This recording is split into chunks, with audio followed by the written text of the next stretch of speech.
ہو چلو میں تو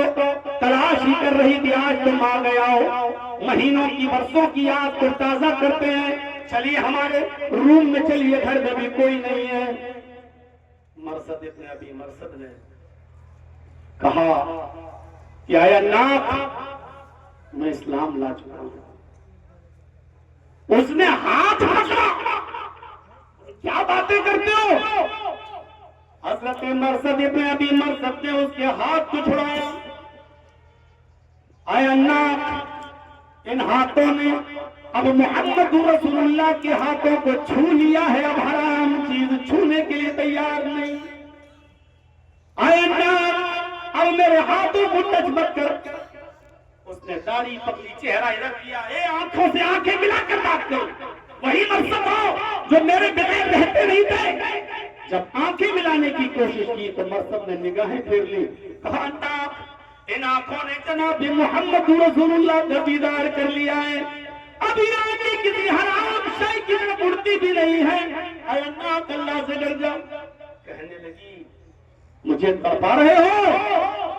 چیختی ہے چلاتی ہے گاؤں والوں اٹھو ایک آدمی رات کے اندھیرے میں آیا ہے تمہارے قیدیوں کو چھڑا کر لے جاتا ہے یہ چوری کر رہا ہے آؤ جلدی آؤ اس آدمی کو پکڑو اس آدمی کو مارو اس عورت کی آواز کو سن کر کچھ لوگ اٹھے مرثد ابن ابی مرثد کہتے ہیں کہ تقریباً 8 آدمی اس کی آواز سن کر اٹھتے ہیں اور میرے پیچھے دوڑنے لگتے ہیں میں کسی جھاڑی میں چلا گیا اور اس جھاڑی کے قریب کوئی کھائی تھی میں اس کھائی کے اندر گھس گیا وہ لوگ پہاڑی کے اوپر آتے ہیں کعبے کی رب کی قسم ان لوگوں نے پیشاب کیا اوپر پہاڑی سے وہ پیشاب کر رہے تھے کھڑے ہو کر اور اللہ کی قسم ان کا پیشاب میرے سر کے اوپر آ رہا تھا لیکن میں جنبش نہیں کر رہا تھا میں ہل نہیں رہا تھا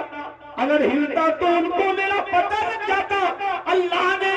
ان کی آنکھوں کو اندھا کر دیا وہ مجھے قریب میں بھی نہیں دیکھ پائے اور بالآخر وہاں سے رخصت ہو گئے کچھ دیر انتظار کیا جب یقین کر لیا کہ سب سو گئے ہوں گے تب میں پھر اپنے کام کے لیے نکلا اور نکلنے کے بعد ایک گھر میں گھسا میں نے ایک قیدی کو چھڑایا بڑا بھاری تھا یہ قیدی اس کو اٹھا کر کندھے پہ لاد کر میں لاتا تھا کئی جگہ اس کو بٹھانا پڑتا تھا یہ مجھے تھکا دیتا تھا پھر سنسان جگہ ملی تو پھر میں نے وہاں روک کر اس کی بیڑیوں کو توڑا اور پھر میں اس کو لے کر مدینہ پہنچا چونکہ اللہ سے میں زمانے جاہلیت میں بڑی محبت کرتا تھا میں نے اللہ کے نبی جناب محمد رسول اللہ کو عرض کیا اے اللہ کے نبی اللہ سے مجھے بھی محبت ہے زمانے جاہلیت میں میرے اس سے غلط تعلقات قائم ہو چکے تھے میں اسلام لا چکا ہوں مجھے اجازت دیجیے کہ میں اللہ کے ساتھ نکاح کر لوں میں اللہ سے شادی کر لوں شادی اور نکاح کی اجازت دینے میں آپ تک کو کیا حرج ہے اللہ کے نبی صلی اللہ علیہ وسلم تھوڑی دیر رکے اور تھوڑی دیر رکنے کے بعد آپ نے فرمایا اے مرثد ابھی آیت نازل ہوئی ہے اللہ رب العالمین نے منع کر دیا اور فرمایا الزانی لا ينکح الا زانیۃ او مشرکۃ